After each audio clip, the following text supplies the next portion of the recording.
Real pace.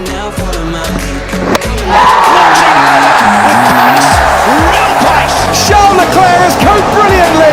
He won in Spa. He wins in Monza. Inside the 20, Cook is chasing Munster, yes!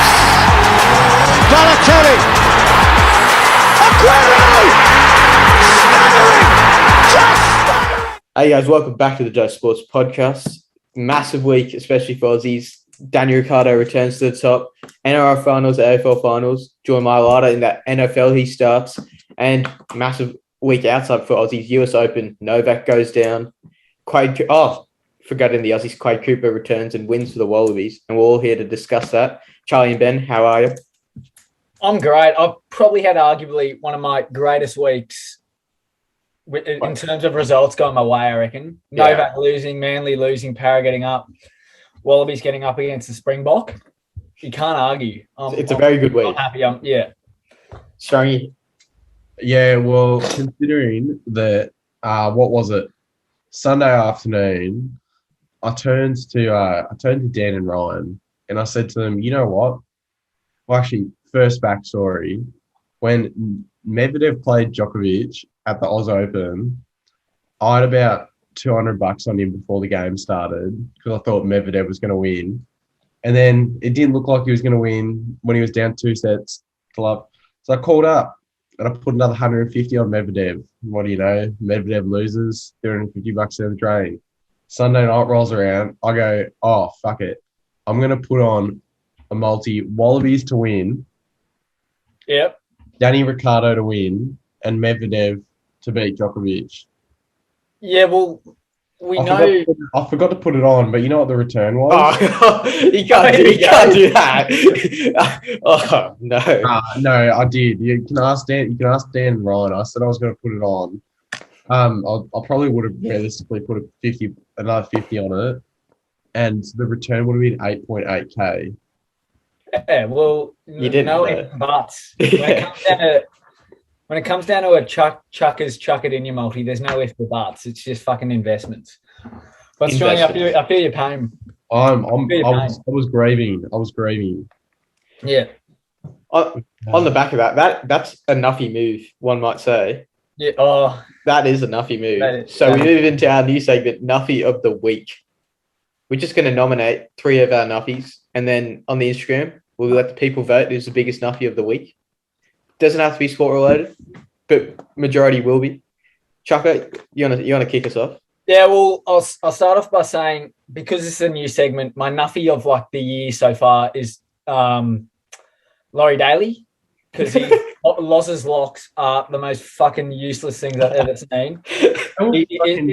It's almost robbery. But you don't win. Obviously, you don't win when you punt because Laurie's locks are fucking good. No, they're not. They just won like one this year.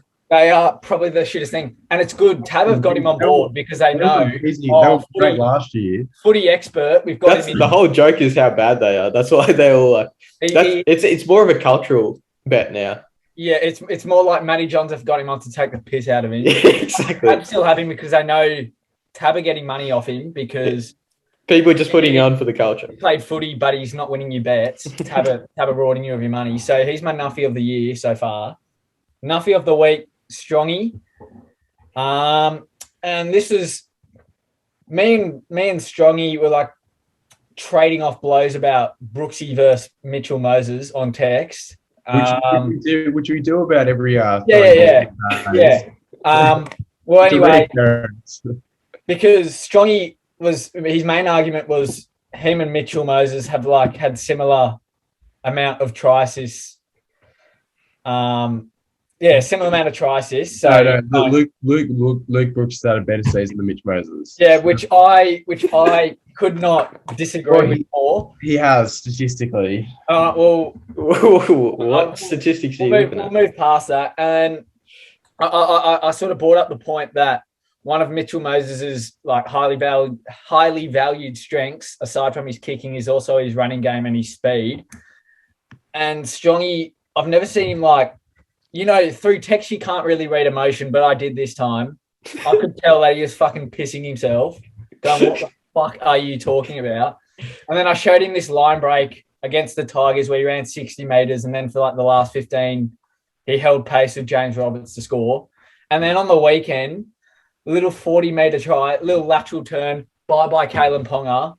I think my point's proven. Mitchell Moses fastest halfback in the game, fastest player. Yeah, he is. That try against Gold Coast, I think Gold Coast last year where he ran the field as well. And like burnt Philip Sammy on the outside. Yeah, and also West Tigers at the opening of Bankwest, the 100-metre try. Oh, yeah, that's true. Yeah. He didn't burn anyone. He's got an intercept. Oh, well, I think we can roll the footage. He's pretty quick. Yeah. Oh, Chuck, I reckon Johnny should chuck me an intercept and then you have to try tackle me just so we can get the footage of me fending you off and your face eating shit as you hit the ground. Is that I reckon, that'd actually be good. Once we get double backs. Johnny, what we're going to do, listeners, is we're going to do a series of challenges next week. Johnny is, on behalf of City Tats, going to buy us league balls because I want one. Mostly that's why. And secondly, we're going to do me and Chuck then again do a bunch of challenges. And then I'm going to fucking school Chuck. And that'll be it. Nah. Yeah. That won't happen. But I think earlier in the year, did you not claim that 40-20 kicks were easy? Yeah, I claim that 40-20s. I believe Strongy said 90% success rate. I said 80% success rate. I reckon. Sorry. We'll give him 20 and kick 16 of them. I'm all, mate. If you fucking bowl me the balls, Johnny, because we know. Look, I've got 3 at home. You've got the connections, and you got Kumar. So there's a lot of money. It's kind of just blown out. Look, when Johnny speaks, a couple dollars drop from his mouth. So I reckon we should get a couple footies and we'll go get Chucker and Chuck, I'll show you the shit. All right. Your Nuffy of the week, Strongy. My Nuffy of the week. Yeah.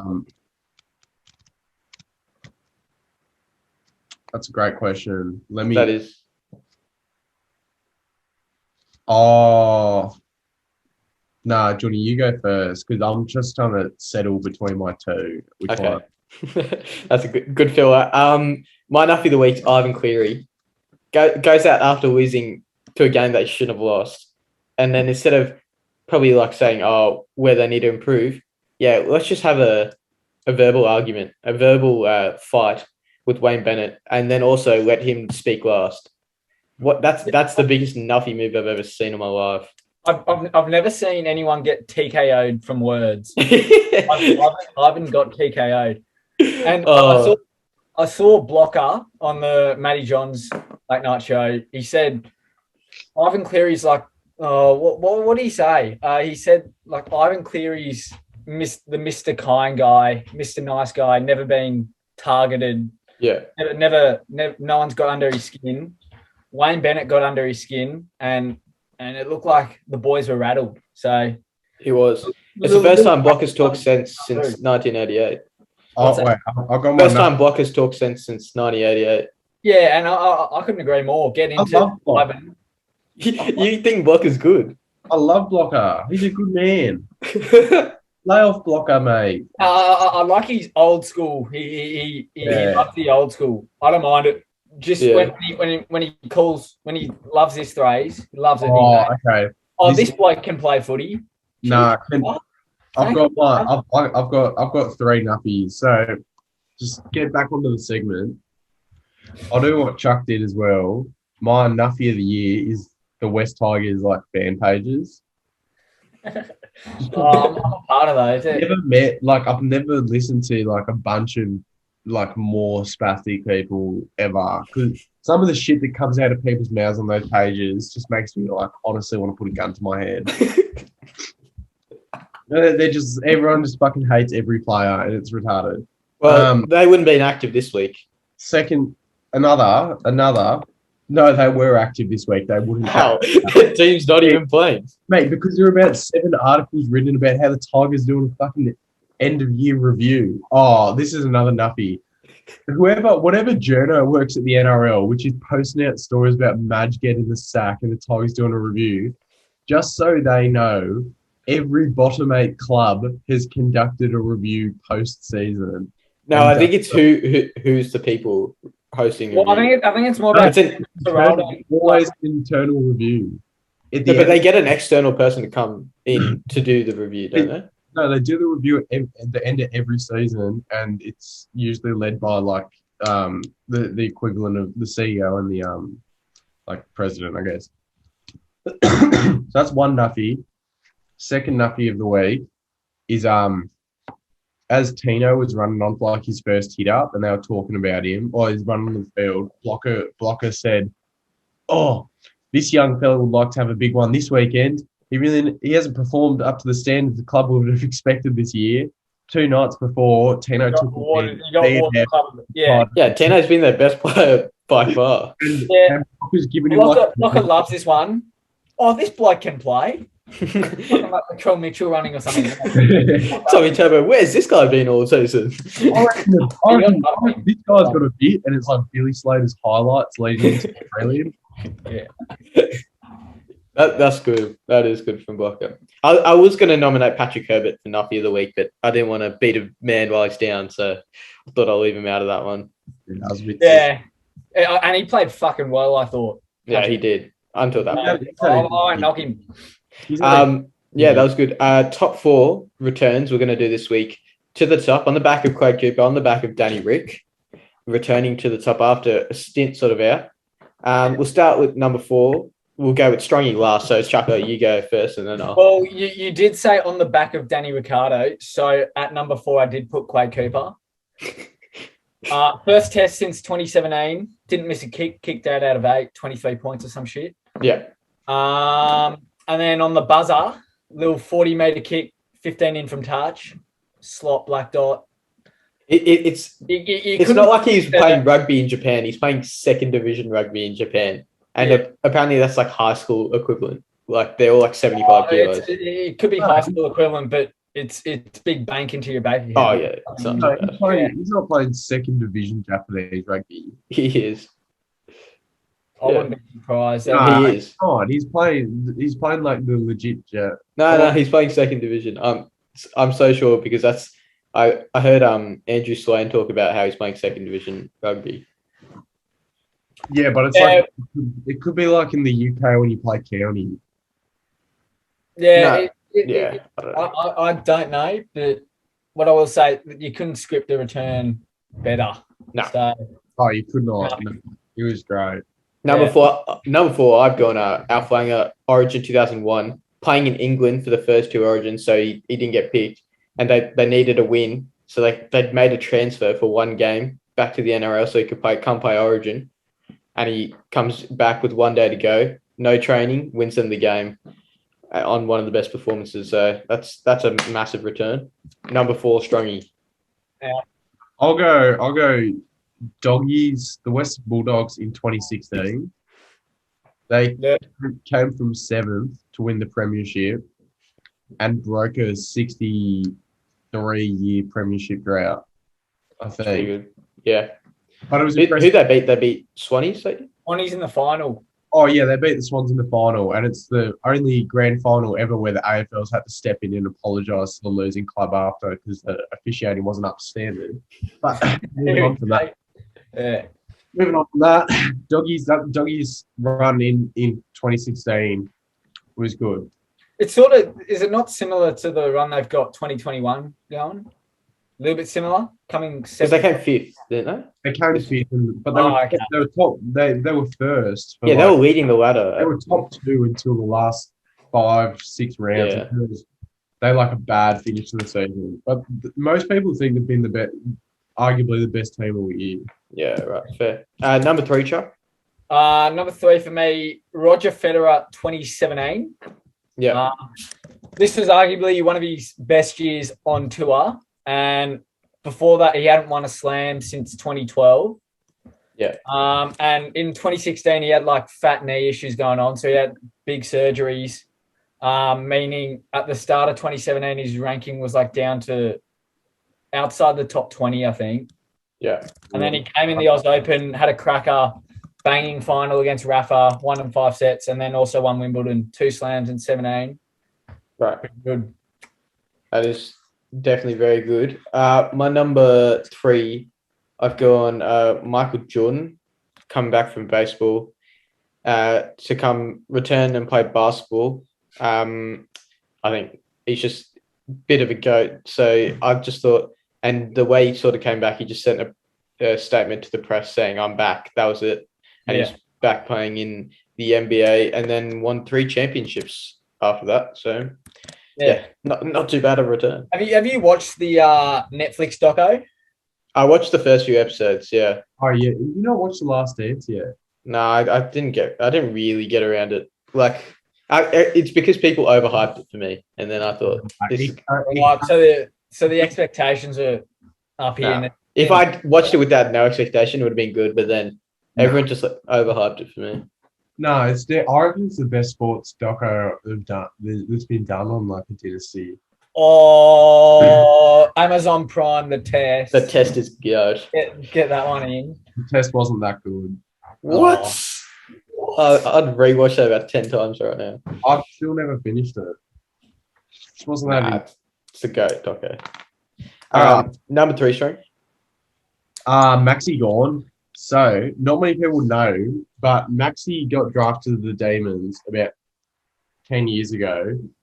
And then in his first 4 years or so, he did his ACL twice, basically spent like 3 years out of the game after being like a good draft prospect. 10 years at the club. Club has been shit house for fucking yonks. Like Melbourne is shit. On the weekends, he kicked 5 goals, had 19 touches, absolutely fucking dominated Chase Stanley, and put in probably the best performance by a ruckman in AFL in the history of the game, and one of the greatest prelim performances. They did smash him, eh? They did absolutely tower him up. Dominated. Usually when it's like a blowout, you gotta you just discard and devalue the team that loses. But they fucked Geelong. Like Geelong came second. Yeah. And have one of the best midfielders in the comp and a gun forward line, and they just rolled them. Very good, Strongy. Number 2, Chucker. Steve Smith, 2019 Ashes. Yeah. I think it's very hard to argue. Yeah. Basically, almost single-handedly carried the team in that series. 774 runs in 7 innings, average of 110. And this was on the back of Sandpaper Gate, where he hadn't been playing high level cricket for a year.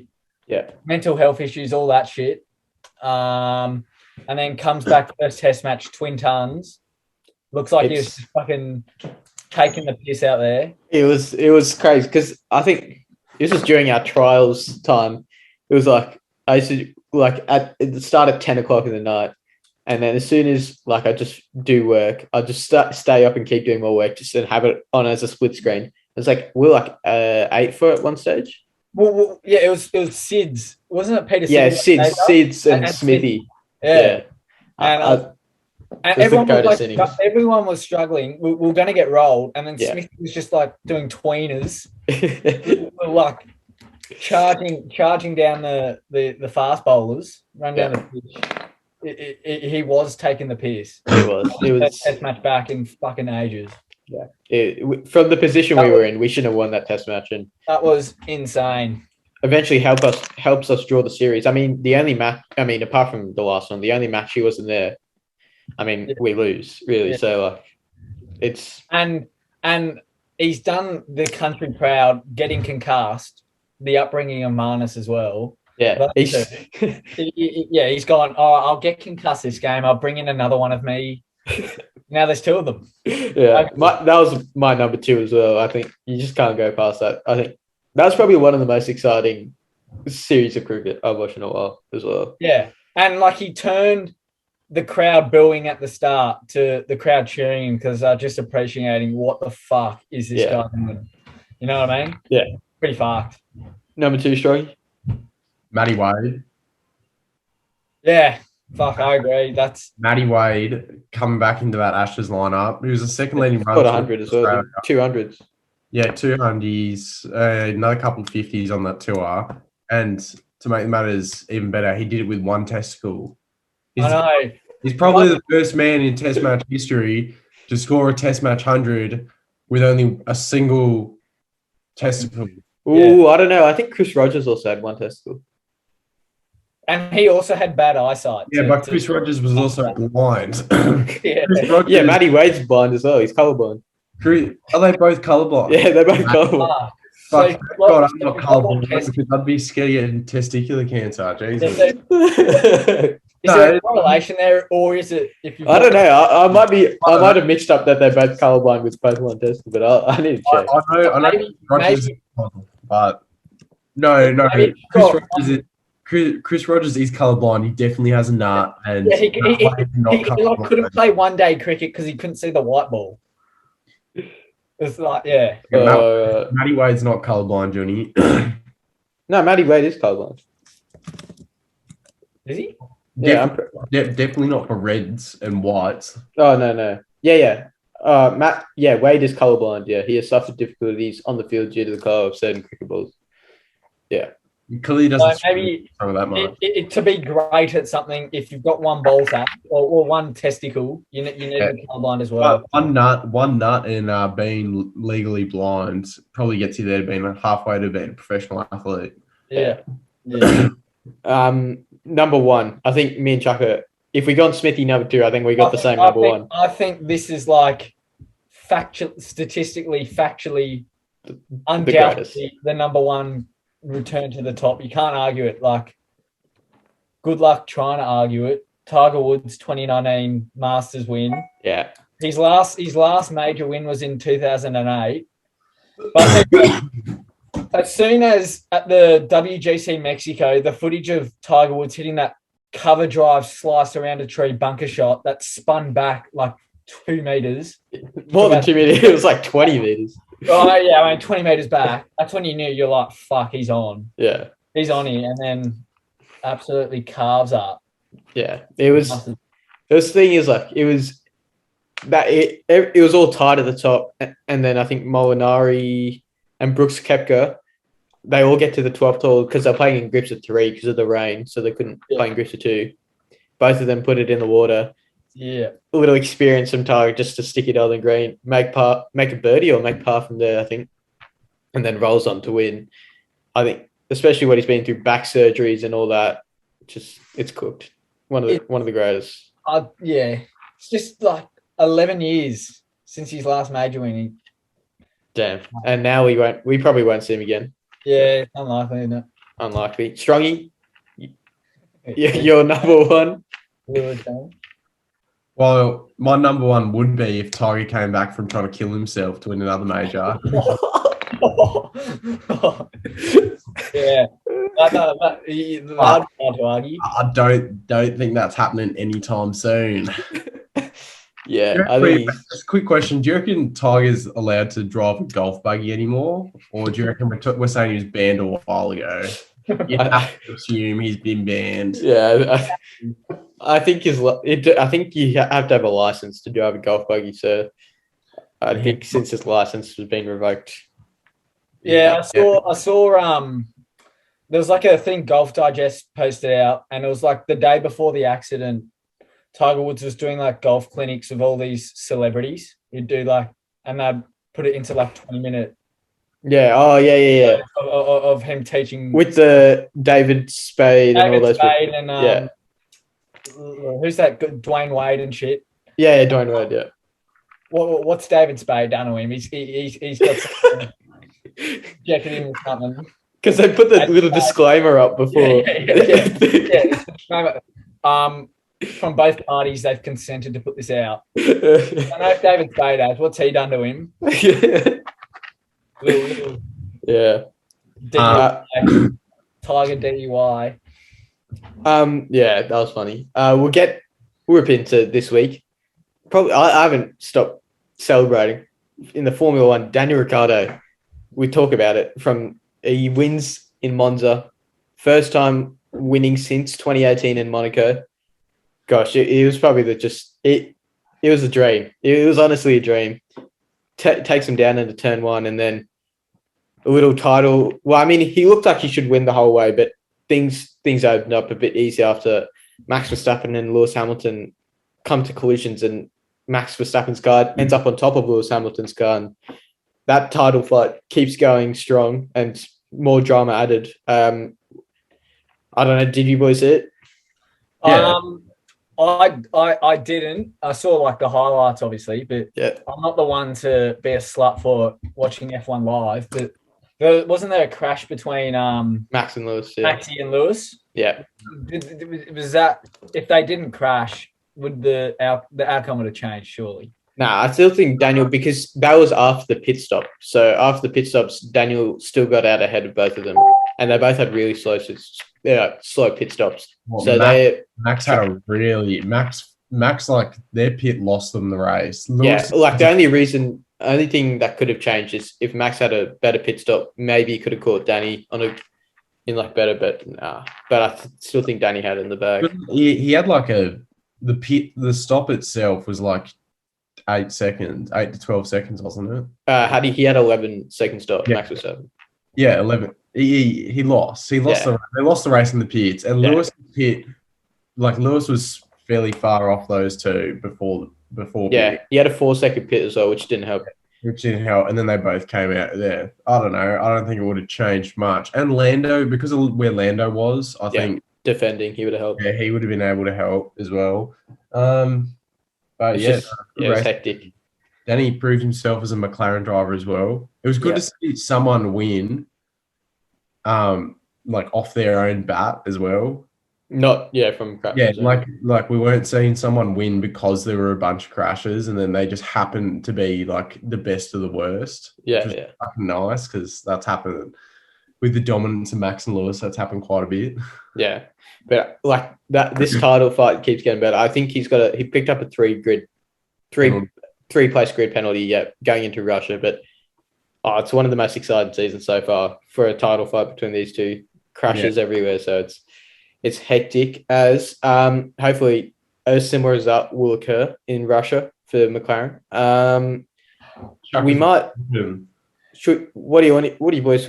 We'll have a free choice here: US Open or NRL. Yeah, the US Open. Don't think Strongy needs to leave at 11. I think that was his excuse for starting later. Okay, all right. US Open. Novak can't close out a list of Grand Slam. He had the crowd behind him for the first time, I think, and it said that this is the first time he's felt the crowd supporting him. And then, but Daniil Medvedev just outclassed him, really.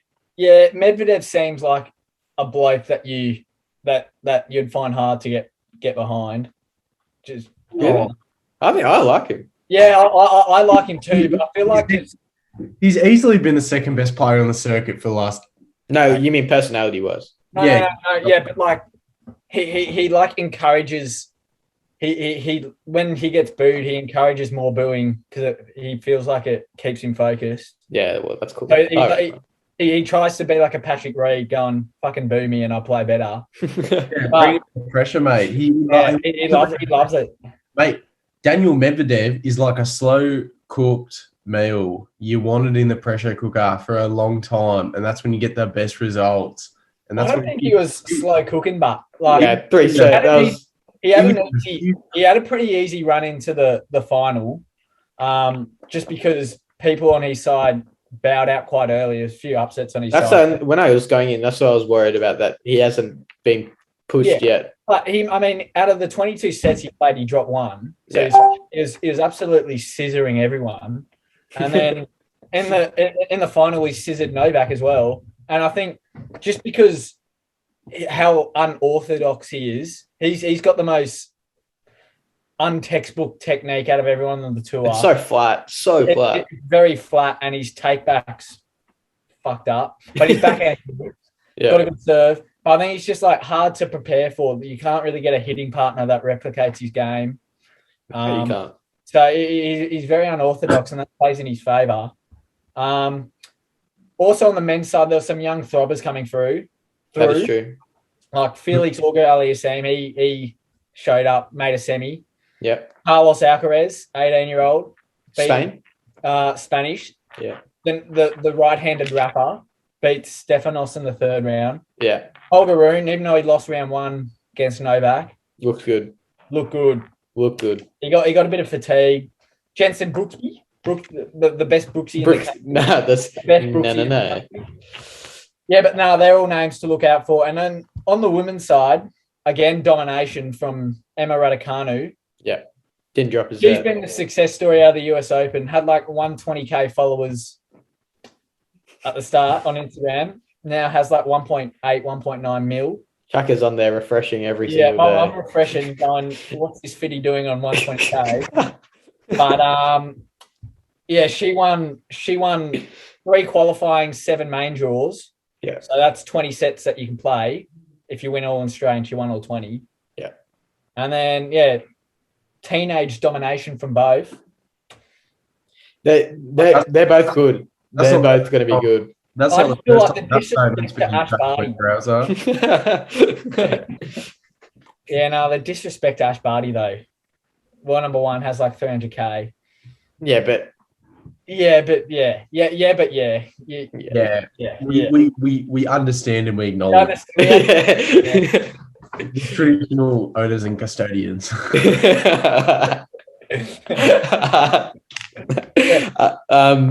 Yeah. I think Emma is the dream, Juni's dream wife. Fucking froths the F1, froths the British soccer. Yeah. The Fucking people of the British soccer. Oh fuck.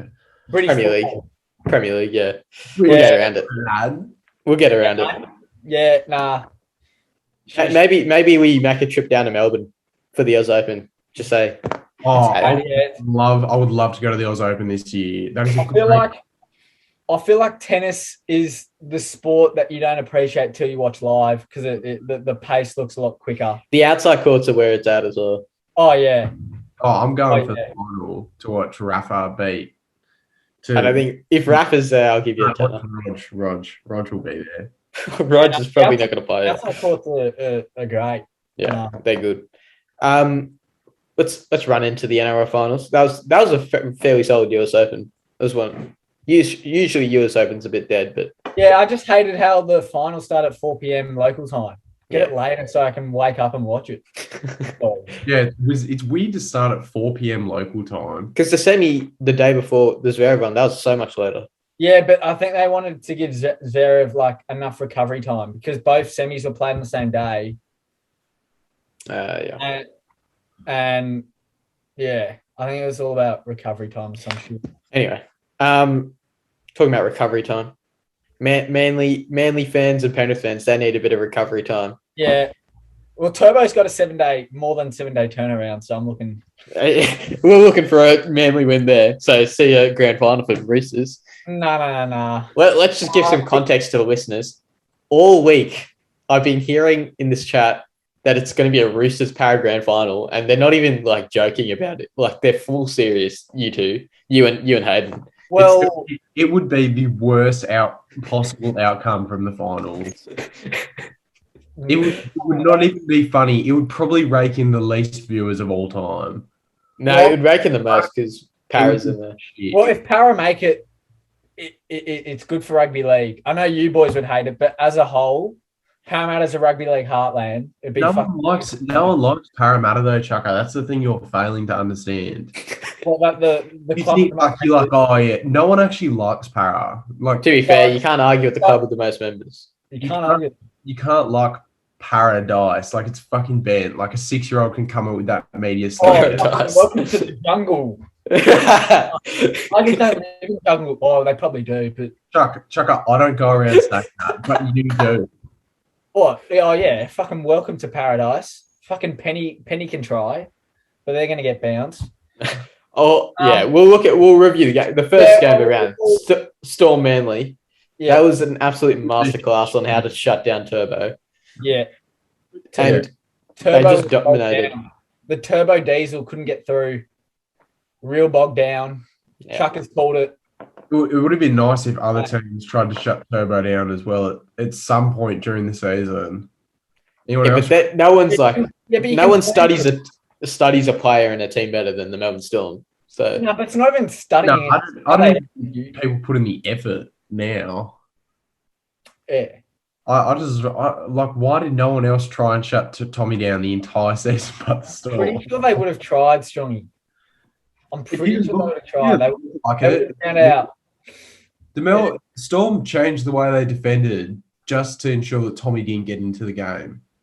And they also kicked well, and on the back of their forward pack, which were like Christian Welch and Jesse Bromwich, they were absolutely massive. Like for the Storm, they rolled over Manly's forward pack. They won that arm wrestle within the first 5 minutes, and then Jerome Hughes and Munster. That was a great kicking. They just kicked the corners and suffocated Tommy Turbo. I think he had half the run meters he averages usually, and then half the amount of possession. I think he averages 38 possessions on average. Well, the key word is halfy, Johnny. As I said, 50% statistically worse. So you couldn't say it better. Well, then you're claiming a stat that you also stole off Gus Gould. Yeah, Gussie Gould is the king of cherry picking, nitpicking, fucking stats. That was a great stat. I love that. Great stat. Good on you, Gussie. Fucking great one. It's clearly true. Like 7-8 turnaround. Yeah.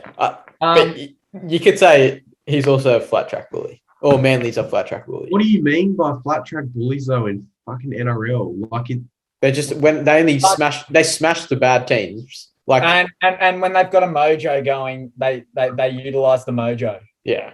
Great utilization of mojo, Manly.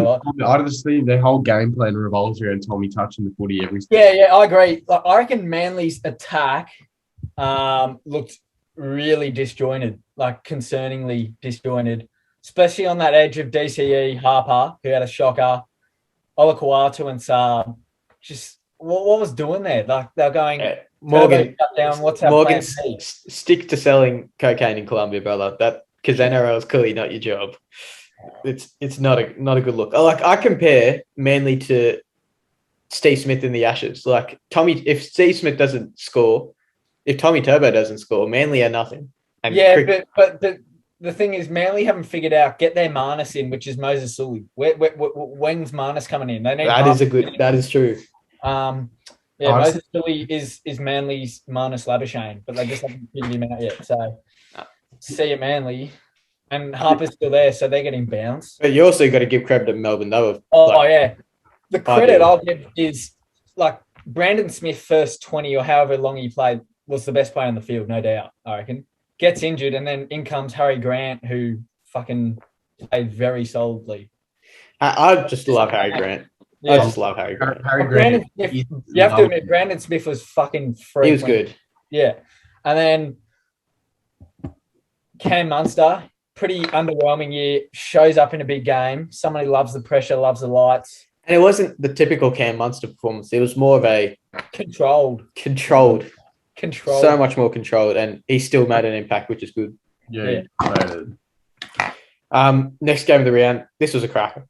This was an absolute cracker. Roosters versus Titans. So, Roosters winning it by 1 point after a tactical substitution of Sammy Walker to come on, score a little field goal, then miss a tackle, and then save a tackle. So then, you know, it's good. But Titans, they should have gone through. They had 4 or 5 opportunities at the end there, like 4 or 5 outcomes that could have happened, and he chose the wrong one, Paddy Herbert. So, like, he could have passed off Fafita, though he would have scored. He could have passed Corey Thompson, they scored.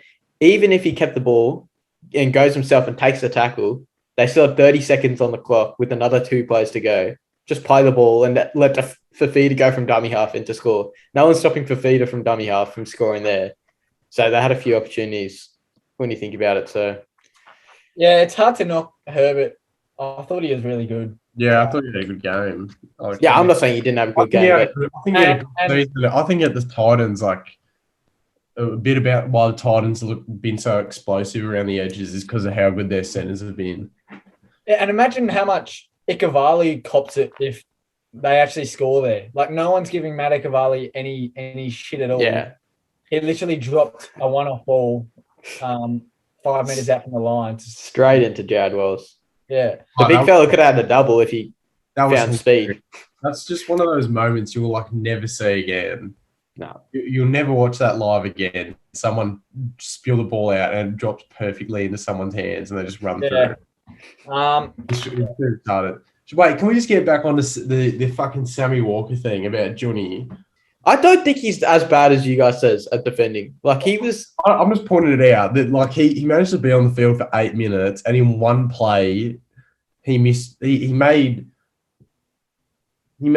was 50-50 in the final play of the game, final 2 minutes. The reason they went 90 meters is because Sammy Walker fell off a tackle on the edge on his right shoulder. I think it's pretty lucky how normally when you miss a tackle, you like lose your feet completely. And he could have been like sat on his ass and not made the tackle. But the fact that he missed it, he only stumbled, but regathered his feet, he could chase Sammy down. And then chased him down as well. Yeah. I love it. Yeah, but like you don't have to chase anyone down if you just chop their legs 20 meters out from their own goal line. Yeah, but like you say, like if that happened to someone else as well, but like I think that tackle, because we were talking about it, like why Sammy's on the team. That tackle, if he misses that tackle and it's the Storm, that's a try. Like they're going to score. The Titans don't put it away, for example. The Storm put that thing away. That's why Sammy Walker's on the team, because he's a training cone when it comes to defending. Turnstile. I don't know.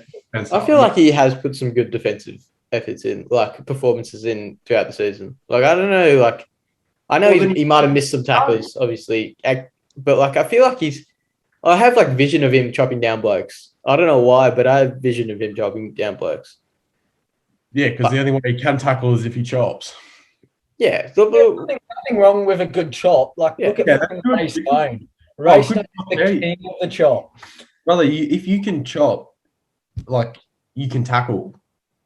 The best tackles in the games are the ones that just chop your legs. But I don't reckon they give up quick play balls. So I'm like we saw it on the weekend. Brandon Smith chopped one down early. Sam Walker just needs to fill out a bit. He's got pencil shoulders and he gets bad. Even if he makes a good chop, he's just slowly deteriorating his shoulder. Glass houses, Chucker. Yeah, don't throw stones. Yeah, talking about pencil shoulders. Yeah, he's got shoulders of pencil. Going back to, I thought Victor Chucker could easily defend at NRL level. He's got a great little chop on him. Mate, I fucking Chuck would put Jared Boy-Hargraves on his fucking ass. Oh, so we're gonna test this out when we go out. Who's got the better tackling technique, strong ears, Chucker? Oh, Chuck, what are you fucking serious? What was Chuck? Would you? Yeah, Chuck chops the shit out of me. Oh, right, fair enough. Whenever Chuck tackles me, he just takes my legs and I'm gone. Yeah, can't move without legs, Johnny. Yeah. Going back to the game. I thought Victor Radley was best out of anyone. Yeah, in all games. Massive inclusion. And I thought he's definitely in the conversation for best 13 in the comp with like Yo and Murray. I used to always knock him. I frothed Victor Radley. Knock him. I used to always knock him, but seeing his influence every time he's in the team, he hasn't played much this year, but every time he's in the team, he just he's so good. Just like a couple of plays, chasing Jared Wallace down when he made the line break, and then like he fucking absolutely Sam Lasoni. And then didn't he injure his shoulder in that one? Yeah, that looks like he fucks his shoulder completely, and then like 2 minutes later, he goes little tackle half line break, offload to Teddy try. Yeah. Yeah, Teddy had a fucking blinder. Yeah, he did. I still think Pap had him. What? But if you're like making a team of the week, I think you'd pick Pat first. Yeah. I don't know. Teddy had 1 try, 3 offloads, 1 line break, 1 try assist, 5 tackle breaks, line breaks. But it's also against the Titans, like you know what I mean? Yeah, but they also won 25-24. Yeah. Not 40-12. Doesn't that make my point even better for Pat? Well, clearly Johnny's making the point that Teddy's trying really hard when there's not much around him. I think trying really hard to like a lot of people played well for the Storm on the weekend, whereas for the Chooks there was like there were a lot of people that kind of like went a bit missing. But side note on how good Teddy's been this year. Teddy's more than doubled his touches and involvements he gets. Well, that's because he had to, because they've had so many injuries that he's had to pretty much put the team on his back. Yeah, but that's insane. Like that shouldn't just brush over it. To double your involvement in a year is insane. He would have more involvements than any other fullback in the comp, like comfortably. Yeah. Yeah. It's quite crazy. I mean, Lamb and Hutchinson definitely don't light the world on fire as halves pairings. Oh, Hutcho's been good. Hutcho's been good, but I'm not. I like Lamb. Lamb just doesn't look like a 7. Yeah, he's a go-getter, but He is a go-getter. He works hard. He gets his nose dirty. Yeah. On and off the field. Next game, He does. Penrith get rattled by a Latrellus Souths. I thought this was the biggest morals of the week, that Penrith were just going to roll over South Sydney. I honestly could not see it going any other way, but it happened. Miracles do happen, and gosh, did they play well? Their defense was so good, energy and defense. Like Souths haven't put that defensive performance in all year against any team. Yeah, it was pretty. I mean, I called it. You said I asked you for your tip, and you still went Penrith, so you can't say you called it. Oh But no! After the potty, I went and chucked on a bet, and it was South. It was South after 8. Jackson Paulo to score. I did an exact 20 mark. I did Rabbitohs win to 1-4, and I sent it to like Mido and stuff, and I was like, 6. I know they won by 6, but I said, oh, imagine if an Adam Reynolds field goal wins it. So I was pretty close. 6 points, 4 points. I thought the Bunnies would get done. I've tipped the Bunnies to go all the way to the premiership. No, not a chance. That's what I was saying at the start of the year. This has been a great call. This is a great call. The Bunnies are peaking at the right time. To be fair, first potty of the season, I said first game of the year is going to be the last game of the year. Yeah, but it won't will it. Yeah, Storm Rabbitohs. Yeah, so it won't be Storm. Well, Junior, I'll tell you right now, Storm have no chance of winning the comp. Oh my God! Don't do this parrot nonsense. No, Do you want to know why? No, that means Souths have no chance of winning the cup because they've been belted by 50. No. It's not that. Every time New South Wales win Origin, Melbourne don't win the premiership. So I'll point that one out there. New South Wales won Origin, so Storm are fucking. There's no way that's true. Surely the Storm have won a premiership when New South Wales won Origin. No, they haven't. No, like New South Wales have won so little in Origin. That's why they've only won in 18-19. I spent like 20 minutes cherry picking, and I cherry picked that one. The little rock cherry that one is. That is one of the worst stats I've ever heard. One of the worst stats. Well, watch it. Cherry picking. I've never someone heard. It's nitpicking, Chaka. It's cherry pick or nitpick. Yeah, cherry pick is like out of nowhere. Just pick a small thing out of nowhere. Yeah. The little ripe cherry you've picked out of the fucking tree. I can't say I've ever heard someone use Well, if you want me to cherry pick another one, I'll nitpick this one. No team has won the comp, losing the para twice. Oh, Storm did that one too. Guess what, Jack? No team has won after 50's been put on them. So yeah. It's Penrith's the only team that can win now. Chuck, I don't even think that's true. I don't think there's much truth in that stat that no teams won the comp after losing to Para twice. I think that's just like you've made that up. 2001. 2001. Newcastle won the premiership after they lost to Para twice. I made that stat up. Yeah. I'm pretty sure it's true. No, Newcastle, because Para belted Newcastle twice in that season where they broke all those records. And then they lost to Newcastle. Are you sure about that? I'm 100% sure. I made that stat up after the game when Melbourne lost. I made the stat up and I sent it. And you all believe it. No, I didn't. No, Chuck, I'm telling you, I made the stat up. It was a joke. It was a dig at Johnny saying you can't win the premiership now, and you've gone. Oh yeah, it's legit. Hang on. Chuck, just put it this way: Para's been around for a fucking long time, and I'm very confident they've beat a team twice and they've still won the premiership.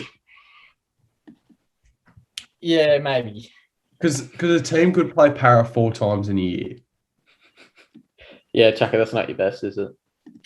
I'll wait till I get proven wrong. We'll move on, and I'll prove you boys wrong. Penrith, I mean, they were rattled. I think from the get go. I mean, they scored first, and everyone thought, yeah, here they go. But No. Like they just Storm. Penrith just went back into a shell, and Jerome Luai. Not gonna lie, I've been saying it all year. He hasn't looked impressive at all. And he struggled a lot on the weekend attacking wise. I agree. But just before we get on to Penrith, can we just acknowledge how fucking good Tommy Burgess is? Aha, you're wrong, boys. Newcastle round 4, 2001. Round 4. Yeah, Newcastle pumped Para 32-14. We'll leave it there. Oh, That is true. The only thing we've realised is Juni's the biggest foss I've ever met. He said he's 100% confident. I was pretty confident. 100%. I was 100% confident, but I was wrong. Yeah, so I believe the stat is true because I didn't see it from Strongy. I saw it from a more reliable source. I'll leave it at that. All right. Anyway, let's get back to the game. Shout out to Tommy Burgess. He puts in a shift in big games. Big Tommy. It's big boy season. That's what it is. Tommy Burgess, 2 tackle breaks, 212 meters. What more do you want? Is he the best Burgess brother? Nah, Sammy's still better than him, eh? The best Burgess brother that doesn't get AVOs from his father-in-law. Chucker. Here we go. 2005. Tigers lost twice to them. Hey! Round 1 and round 7. Let's go. Oh no, but my origin stat still holds up. I told you I made the fucking stat up. You thought it was legit. You've been shouting from the rooftop for 2 fucking weeks. No. I know what it was. What? Every time Paris beat Melbourne twice in the year, they've made the granny. That is the stat. And lost. Yeah, but they still made the granny. And we're playing you before the granny, you fucking gimp. Yeah, you're not winning the grand final. Like, no one cares if you beat Melbourne and lose the grand final. Yeah, I know. I just don't want to see Melbourne. Yeah, but is Tom Burgess the best Burgess brother? I was watching SAS Australia last night, and Sam Burgess was like in a car, and they lowered them into water, and you had to like hold your breath in like freezing water for 50 seconds. Sammy's done that. Don't know if Tommy Burgess can do that. Do that, maybe. Tommy doesn't need to go onto Australian reality TV to rebuild his reputation, mate. Maybe. If Tommy has a father-in-law that fucking hates his guts, maybe.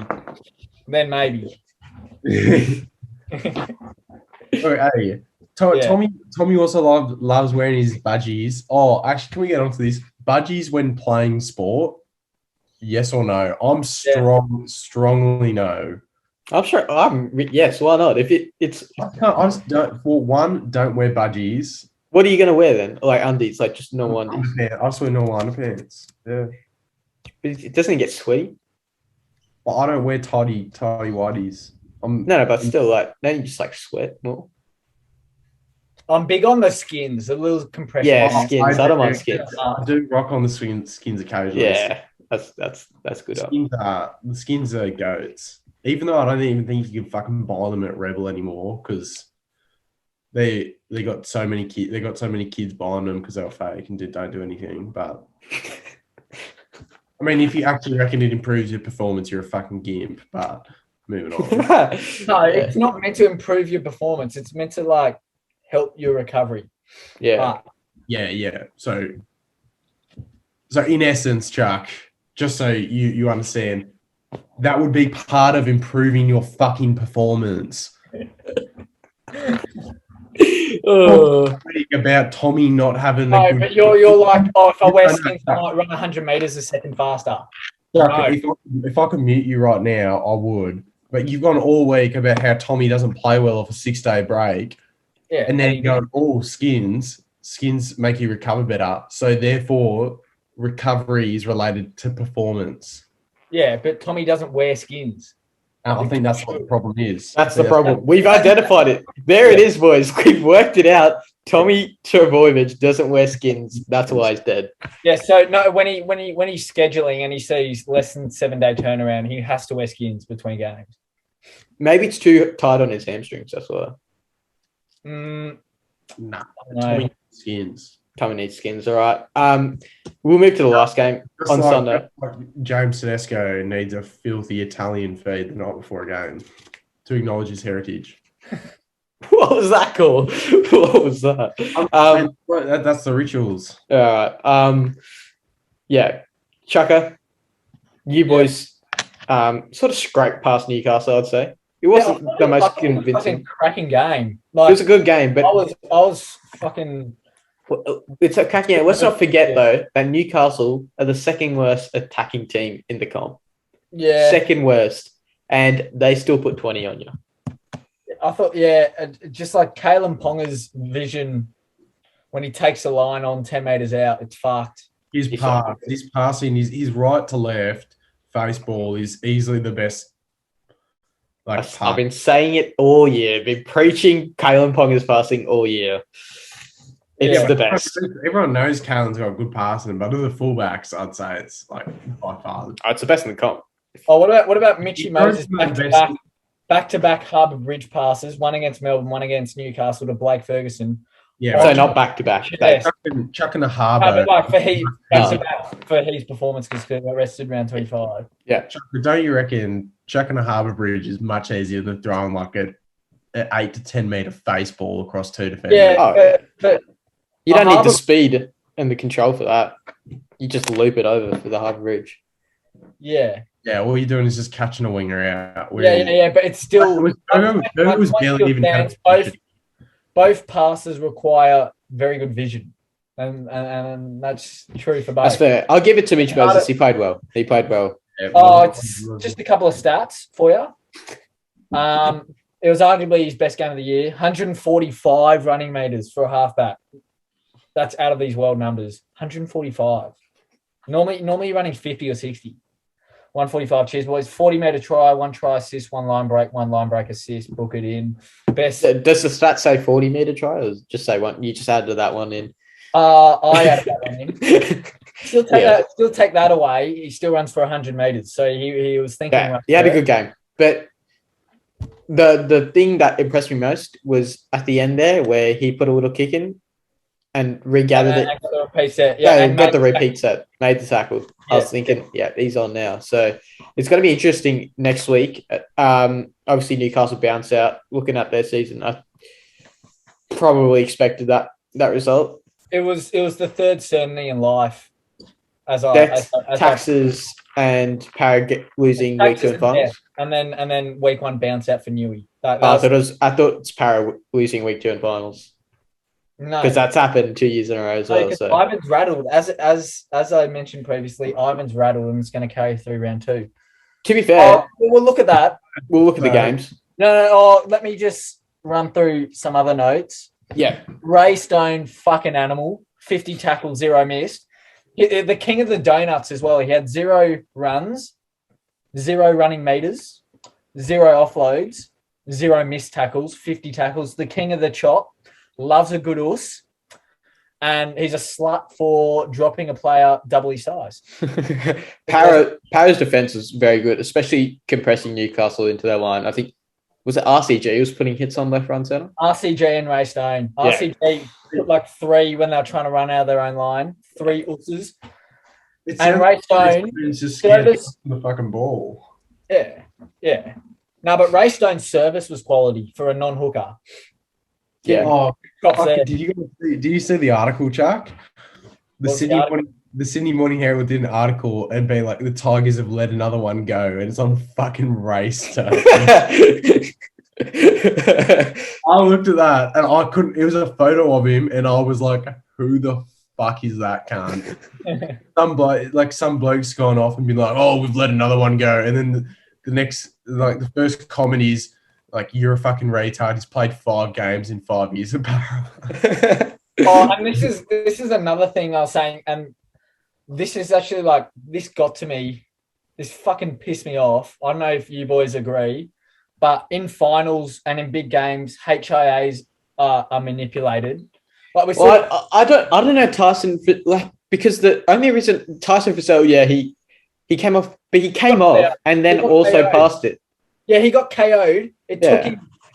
The initial on-field doctor had to look at him and like, yeah, you've passed. Sorry, you got KO'd. Plays for another 6 minutes, gets taken off. He got KO'd. Yeah, got taken off, and then passes. I'm like, what? Any other game that doesn't pass? And not only that, no, the NRL's HIA is so stringent. It's compared to others. What do you mean? Yeah, I think he would have actually passed it. Like, you can't not have not passed it. That's why, like, he looks like he shouldn't have passed it, but if he passed it, he passed it. Yeah, I legit reckon that NRL has like the toughest like HIA protocols. It must. Yeah. Some of the shit I've seen in the AFL where players come back on the field. Yeah, but it doesn't matter if he can fucking name the fucking alphabet back to front. It's not whether he can; it's the ability, like the speed and how he names it. Sick. Do some maths. Sick, mate. You got fucking KO'd. That's all the fucking doctor needs to see. Yeah. And not only that, then other Newcastle players who didn't need to come off at all for HIAs, maybe because they got that someone flicked their nose. They came off for HIAs, so they not because they needed to, but because Newey wanted to halt the momentum that Para got and use free interchanges. And then they passed HIAs but didn't need to come off at all. I thought, hang on. You know what I mean? Like, I know, but like, I feel like that's just going to be part of it. I don't think you should get a free interchange for an HIA. I think you should. Like, nah, I think it's an injury. You don't get a free substitute for an injury. Yeah, but I don't think you should when you don't need to come off in the first place. No, because like you usually with an injury, like if you have a broken leg, obviously you have to come off. Like, but if you get KO'd like 10 years ago, you wouldn't have to come off. Like there's no thing saying, oh, like I'm not physically there. I'm just going to be a bit wobbly for a bit. Like, you know what I mean? Like it's just more for health and safety. Like it's not the player's choice to come off if they got KO'd, if you know what I mean. But if they had a broken leg. If you've been concussed and tried to play on, you're concussed. But you know what pisses me off? When the team doctor can call shots to when play stops. Johnny, have you been concussed? Yeah. I've been back on a few times. Yeah, and then I just played the rest, but like I didn't know I was concussed at the time. Oh, I knew I was concussed. Oh, I was probably the most depression I've had for about 6 days. And it's happened like 4 times. You fucking want to kill yourself. You're concussed. Like when you can't sleep. You can't do anything. Yeah, no. After I knew, but that's the point. I didn't. Yeah, but during the game, like if you go back on, like everything. It was like a mild one. It wasn't like I was wobbling at all, but like. Yeah, I just don't think you should get a free interchange. Like it's too easy to be manipulated, and the whole point is that they've reduced interchanges the whole time. Like the rules are just constantly contradicting themselves. It doesn't make any sense. Yeah, and my last point. Mitchy Pearce underwhelming in the big. Underwhelming. It was underwhelming. Yeah, and then also made a little Ben Hunt option error. Yeah, that didn't teach me anything. Yeah, like Benny Hunt, Mitch Pearce of Ben Hunt fame. Yeah. Looking at the games this week, Roosters Manly. I think both the teams, all the teams, like. It's not a clear-cut game. Like, looking at the performances from both the teams that lost last week, like, usually you'd say the teams that come down from the top 4 generally go in a lot bigger favourites than they are going in this week. What do you think Roosters need to do to beat Manly? What does Para need to do to beat Penrith? I think both Para and Chooks can win. Yeah, that's what, yeah. Para 425, which is value. Yeah, I can foresee both Para and Roosters taking it. Well, the funny thing is this. This is my bold prediction. Both US Open finals were straight set wins. So this NRL Finals will entail both teams getting bounced out in straight sets. Nice. Did that happened last year, but the US Open didn't go into straight sets. So No. I'm not saying that's what will happen. I'm saying that's my bold prediction. All right. Yeah. I'm not. That wasn't a cherry pick. That's my bold prediction. Oh god. All right. What do the teams need to do? I reckon the Chooks can win the forward battle. I reckon the Chooks can exploit Manly's edges through Satilli and Crichton instead of I think like. I mean, Melbourne has showed them the way where to go down that right edge. Oh yeah, I think they can exploit Manly like defensively. They need to adopt what Melbourne did for defending Tommy to a degree. Yeah, but I think like Teddy will be the big focus point for Manly, and I think if Lammy and Hutcho can underplay their hand and not overuse Teddy, that means they can play. They can play the boys around them way more. I think if Cecilia and Crichton have a big game, both have big games, and that'll mean Victor needs to as well. Yeah, I think they could push Manly, but they're definitely the underdogs. And then for Para, Junior Paulo is the barometer at Parramatta. It's undeniable. He is the barometer. He is the barometer. He's the barometer. He's a big barometer. Understand? Big barometer. Can you tell me what that means, Strong? The barometer. Yeah. Okay. Firstly, at Brisbane, the Brisbane Lions, there's one bloke that was a Medi sub in the first final, and he got on. So the commentators tell him a story about him. He self-named him. He named himself. His nickname is the barometer, and he gave it to himself because he thinks when he's going well, the team's going well. That's Oh no, Keegan. So Keegan Hipgrave, is he a barometer? Nah, because he doesn't fucking play. This other bloke actually played. Good team. He lost his first game. Yeah, true. But I think undeniably Junior Paulo, probably as well as Mitchie and RCG and Gutho, but Paulo mainly. If Paulo plays well, gets his offload game going, and Mitchie and Dildo are actually running the ball, then I think could cause the Panthers some headaches and catch them on the back foot again. Yeah. I kind of agree. I think the Panthers back three is just underwhelming at the moment a bit. Yeah, I agree. I think Crichton, he's got the attacking sense of a fullback, but not really he's not got the workman like fullback trait that you sort of need. Yeah, it's going to be interesting. I think, in my opinion, I think Penrith's going to come out and absolutely romp Para. I think they're just going to have the biggest bounce back game possible. I reckon that Para Penrith game from 3 weeks ago, I reckon Brady Art will have spent the last 3 weeks thinking that they were going to play Panthers at some point and just grooming through that footy. Yeah. I mean, so would the players that had been rested. Yeah, Penrith didn't rest any players, and that equals straight set bouncing. Well, they didn't rest any. Shut the fuck up, Chuck. It does. I think the game will play a part. I think Para may be able to put a bit of a roadblock in the way of Penrith's charge. Yeah, for me, for Roosters to beat Manly, they need to the Chooks need to hold up their edge defence because Garrick, Saab, and Turbo have been so dominant on the edges. And for Eels to beat Penrith, Moses and Dildo need to think to run the ball first. And like against the Knights, RCG, Junior Paulo, and Papali when he comes on need to show some fire.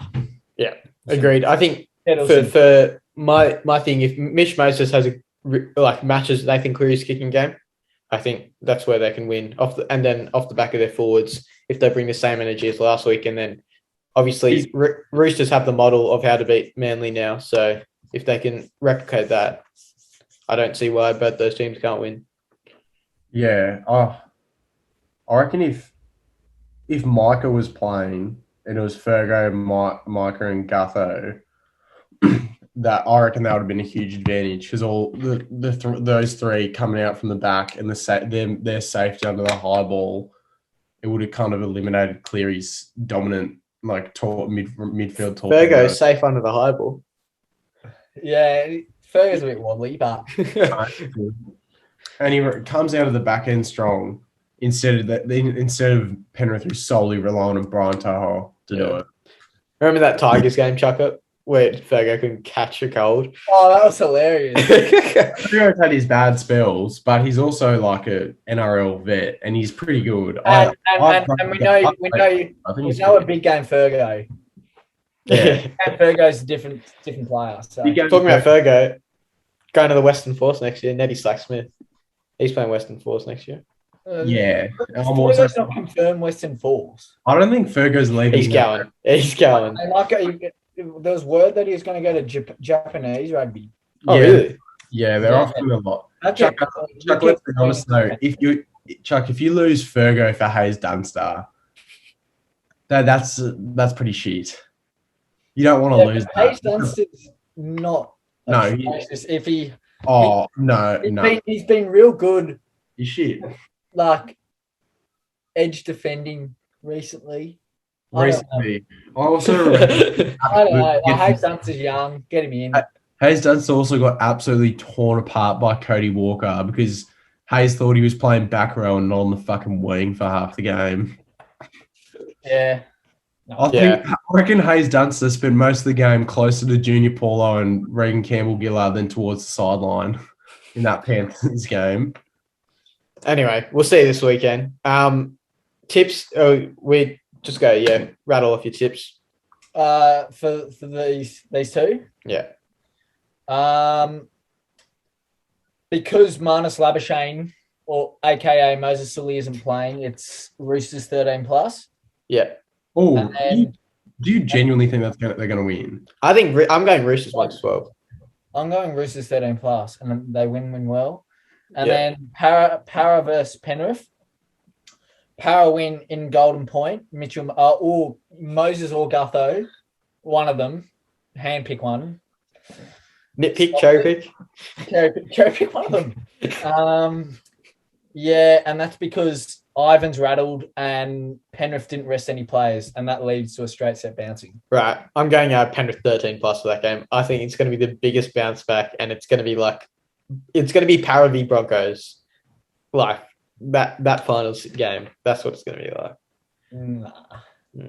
Nah. Strongy? Strongy? I'm just building my tips. All right, Manly 8 points, Kieran Foran man of the match. Oh, do you want me to I'll get my moms going after as well. And then Penrith 28-22. Appy Coruscant man of the match. Appy's been so bad. I don't know if he can bounce back like that. But that's a good call. I'm going to go Nathan Cleary, MOM. Yep. I'm going Will Penasini, MOM. Penasini. He was that little quick pass. He was that good. Oh my God, he's that good. He's fucking gun. He's so good. He's so good. Yeah, and that's on the back of 2 tries individual, and then he's going to do something special. He's a gun center. He's a gun center. If he like learns to fully defend, his running game will just develop. His defense is fucked. Johnny, you know this. Knocking up on Justin his defense is and then on Bradman Best on the weekend. He defends fairly well. And he'll get better. Oregon is a fucking great pick. He could be like a 10-year center at Para. Yeah, and that's a great pick for Mom. And then for Roosters versus Manly, so Chooks win well. I'm going Jerry Hutchison, MOM.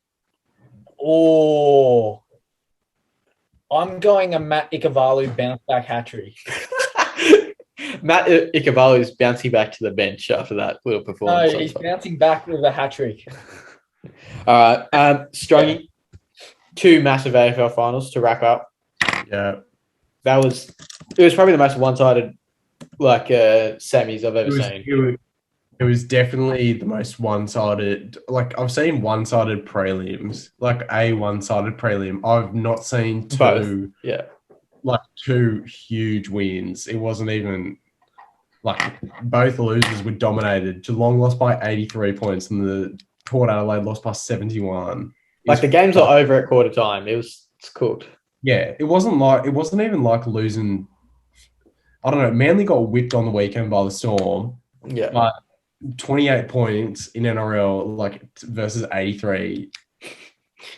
Like, this is another level of dicking. This is like by losing by 50 points in a final and not even walking on the field. Yeah, it was bad. Yeah, it was bad. I think Melbourne were really, really good though. In all fairness, I mean, what do you want me to say? Like, just like, looking at the grand final, who do you think? Oh, well, we'll talk about that next week a little bit. Oh yeah, I guess there's another week to it. No, Melbourne were really clinical. Like, their pressure around the ball was fucking insane. Yeah. I think Geelong's just got Geelong's old, and the way they play shit. They've lost 2 of 3 finals, and every time at the beginning of the year, weren't they tipped to easy win it with their roster? I thought they could win it, and they went far. But it's clear that their list is too old, and the way they play is be outdated. Yeah. The Doggies, on the other hand, versus Port was probably the most unexpected result. I think most people were tipping Port to win at home because of the journey the Dogs have gone on. They've been 3 interstate trips away for a month and a half, and they absolutely pounded it. Bailey Smith, he's the biggest throbber in Australia. Yeah, can't argue that. Yeah, literally loved by every woman in this country. And pretty much any bloke as well at this point. He's had the most insane final series. In the first game, he had 27 touches, 3 goals. Against Port, he had 23 touches, 4 goals. Yeah, games. He's a bit of a freak. Games. That was good. Grand final in another week. They've got a little extended holiday. Don't know why they've done that. Because they missed the finals bye rounds. Righto. Moved it. Fair enough. I rate the grannies a week apart for both codes, and that the prelim got moved down. Yeah, but NRL prelim, I'm going to match up the prelim for the NRL with the AFL granny, which would be the dumbest move in NRL history. Yeah. No, but it's the AFL that moved it. The NRL pre-posted. So the AFL is meant to play in the night. Yeah, no, they're playing the Arvo. The AFL is playing in the night. No, they're not. They're playing in the Arvo. That's why the AFL is playing 7:15 Australian Eastern Standard Time. Yeah, because it's in Perth, you gimp, and they play in the Arvo. And they're playing at Perth. It's at 5:15. Yeah. Yeah. The grand final is usually at 3:20, and it hasn't. Yeah. Why are they playing it at 5:15? Because it would be a bit. I don't think you'd want to play in Perth on late September at 2:00 at 1 in the afternoon. It would be like you could legit have a grand final where it's 33 degrees and humid. Yeah, but then it's just clashing. I don't know why they've done that. It's not clashing anymore because the NRL made the mistake. No, because I'm pretty sure the AFL did it after the NRL. That's why. Yeah, but the AFL's not going to move its grand final for the Storm prelim, brother. Yeah, Abdo was like, they would. we're not going to move it. The Storm out. The Storm have moved because imagine the AFL grand final, 2 Melbourne teams clashing with the Melbourne Storm grand final. It would be abysmal ratings. Yeah, because all the fence sitters that like both codes, they're just going to watch the grand final. Going to watch the grand final, yeah. Why would a fence sitter watch the prelim? Just to see the Melbourne Storm roll through Parramatta. You need probably. Roll through. Sorry, roll through Penrith. Not even Parramatta. Parramatta. Even some of our mates would flick over because you'd rather watch a grand final than a prelim. Oh, absolutely. I don't watch much AFL, but I like to watch the granny. Yeah. Oh, it was probably. It's the fence sitter's dream watching both.